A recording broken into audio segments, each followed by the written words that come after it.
નમસ્કાર મિત્રો, આપ જોઈ રહ્યા છો પોલાદ ગુજરાત ન્યૂઝ। સુરતના ખટોદરા વિસ્તારમાં આંગણવાડી બહેનોનો ઉગ્ર વિરોધ, લઘુત્તમ વેતનની માંગ સાથે અપાઈ હડતાળની ચીમકી। સુરત શહેરના ખટોદરા વિસ્તારમાં આંગણવાડી કર્મચારીઓએ પોતાની વિવિધ માંગણીઓ સાથે ઉગ્ર વિરોધ નોંધાવ્યો હતો। ખટોદરા રક્તદાન કેન્દ્ર ખાતે મોટી સંખ્યામાં આંગણવાડી બહેનો એકત્ર થઈ સરકાર સામે પોતાના હક્ક માટે અવાજ ઉઠાવ્યો હતો। પ્રદર્શન દરમિયાન બહેનો દ્વારા સૂત્રોચ્ચાર કરી તાત્કાલિક નિરાકરણની માંગ કરવામાં આવી હતી। આંગણવાડી કર્મચારીઓએ જણાવ્યું હતું કે તેઓ લાંબા સમયથી ઓછા વેતન પર સેવા આપી રહ્યા છે, જેના કારણે જીવન નિર્વાહમાં મુશ્કેલીઓ ઊભી થઈ રહી છે। તેમણે સરકાર દ્વારા નક્કી કરવામાં આવેલ લઘુત્તમ વેતન લાગુ કરવાની મુખ્ય માંગણી કરી હતી।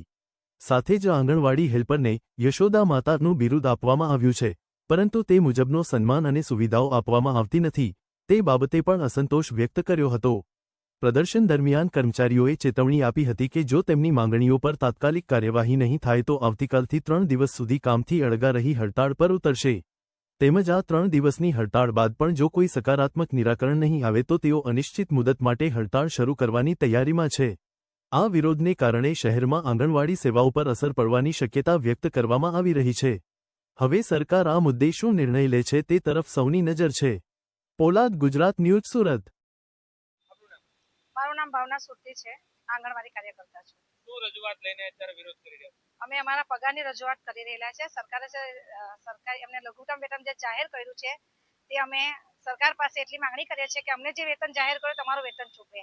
અને બીજી વસ્તુ કે આંગણવાડી વર્કર અને હેલ્પરને સરકારે એક બિરુદ આપેલું યશોદા માતાનું, કે તમે વર્કર અને હેલ્પર કૃષ્ણની માતાનું નામ આપ્યું છે કે કૃષ્ણ ભગવાનની માતાનું યશોદા તરીકે અમારી બહેનો કામ કરે છે, પણ સૌથી વધારે શોષણ યશોદા માતાના નામને બદનામ કરીને આંગણવાડી વર્કર લોકોનું નામને ખાલી નામ આપેલું છે અને સૌથી વધારે શોષણ એક યશોદા માતાનું છે આમાં આંગણવાડીમાં। એટલા માટે સરકાર ખાલી નામથી જ નહીં પણ યશોદા માતાનો જે દરજ્જો આપ્યો છે તે પ્રમાણે અમને એટલી ઇજ્જત મળે સરકાર તરફથી, અમે એવી અપેક્ષા રાખીએ છીએ સરકાર પાસે।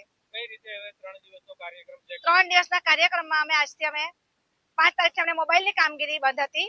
હવે કાલથી અમે 3 દિવસની કામથી અળગાવીને હડતાળનું આયોજન કરેલું છે અને આગળ 3 દિવસ પછી જો સરકાર અમારી માંગ પૂરી નહીં થશે તો અમે વધારે મુદ્દતની અને વધારે કામથી અળગાવીને અચોક્કસ મુદ્દતની હડતાળમાં અમે જોડાઈશું। મારું નામ સીમાબેન શ્રીમાલવે, ગુજરાત આંગણવાડી કર્મચારી સંગઠનમાં સુરત જિલ્લામાં પ્રવક્તા તરીકે ફરજ બજાવું છું। આજે શું વિરોધ કરી રહ્યા છો? આજે અમે અહીંયા સીએલ રજા રિપોર્ટ રાખીને કામથી 3 દિવસ અળગા રહીએ છીએ, કેમ કે અમારા પગારના વધારો બિલકુલ નહીં થઈ રહ્યો। 2018 થી સેન્ટ્રલ ગવર્મેન્ટથી અને 2022 થી રાજ્ય સરકારથી અમારા 1 રૂપિયાના બી પગારના વધારે નહીં થયું છે।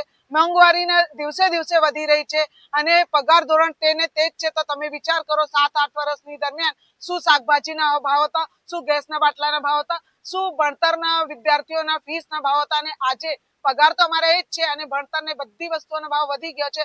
તો અમારી આ હેલ્પર બહેનો હોય કે કાર્યકર બહેનો એટલા ઓછા 5,500 અને 10,000ના પગારમાં કેવી રીતે એનો ઘરનો ભારણ કરે?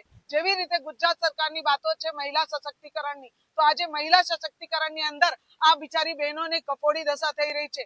કેવી રીતે આ લોકો અમારા આંસુ નહીં દેખાતા અને બહેનોને નહીં સમજતા? તો તમારે રજૂઆત છે સરકારશ્રીને કે અમારી બહેનોને પગારના વધારા કરો, તો અમે તમને ગાતે વાતે અમે બીજી વાર તમને લાવવાની કોશિશ કરીએ, પણ અમારી બહેનોના સાથ સહકાર અને પગાર વધારા કરો, કેમ કે ગુજરાત હાઈકોર્ટ ચુકાદા આપ્યું છે છતાંય બી અમારું કઈ અમલીકરણમાં નહીં આવ્યો। એટલે બહેનો અમે બહુ રોષે છે। 3 દિવસ 18, 19 અને 20 કામથી અળગા રહેવાનું છે।